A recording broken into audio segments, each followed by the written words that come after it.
complete Nigerian fried rice recipe that would have your friends going like The taste is nice. the ingredients that you would need.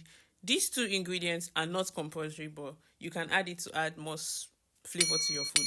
But these vegetables, curry, very important. And meat stock, whatever meat stock you have, I'm using chicken meat stock. Now, this is how much rice I am using to cook my food. Now, but this gram is about 3 to 4 cups of rice. Let's just say 4 cups of rice that I'm using. I always wash my rice with warm water. If you can put your hand in hot water, do you? But for me, just warm water till it's clear. Then add your washed rice into a pot with your meat stock. Add your ingredients that you would want to add. These are your raw ingredients like your spices. Add it at this point to let it boil for a while. So while the rice is cooking, I would be cutting my vegetables. Now, for the green onion, you're going to need 2 plates. You cut off the first part of the onion that is still white. That's the onion leaf, sorry, that is still white. Then the green part, you put them in 2 separate plates because we're going to be frying them at 2 different times. Now, growing up, Mr. Big's fried rice was the best thing. So trying to find a recipe that was so close to Mr. Big's fried rice was very important to me. And I was so happy when I finally made my fried rice like this and it tasted so close to it. You know, the first half of the green onion that we cut off, these green peppers are going into that plate along with some chopped onions. These other vegetables, put it in a separate plate because they are going into the frying pan later.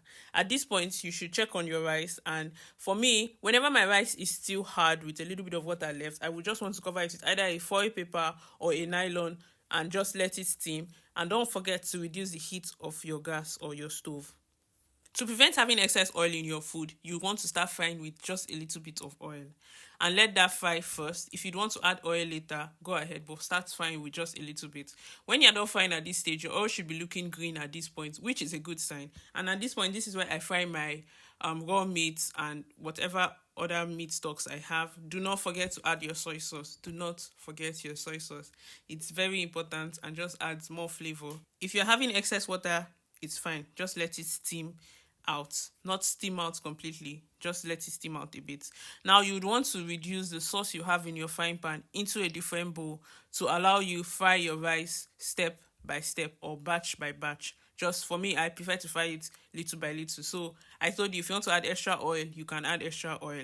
Now here I added my carrots and my green onion, the green part of my green onion, and I just stirred it around and made sure I was okay with how it was looking. And then I allow it to steam. And if I wanted to add more onions, you can add more onion. You can freestyle at this point, but please do not add any extra spice here because if you add extra spice at this point, it will start tasting raw. The spice will start tasting raw.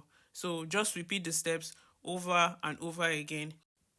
Now just let the rice, mix all the rice back into the bowl or inside the pot together and just let all the spice sit in the pot for a bit. Now you're done and I hope you enjoy your food.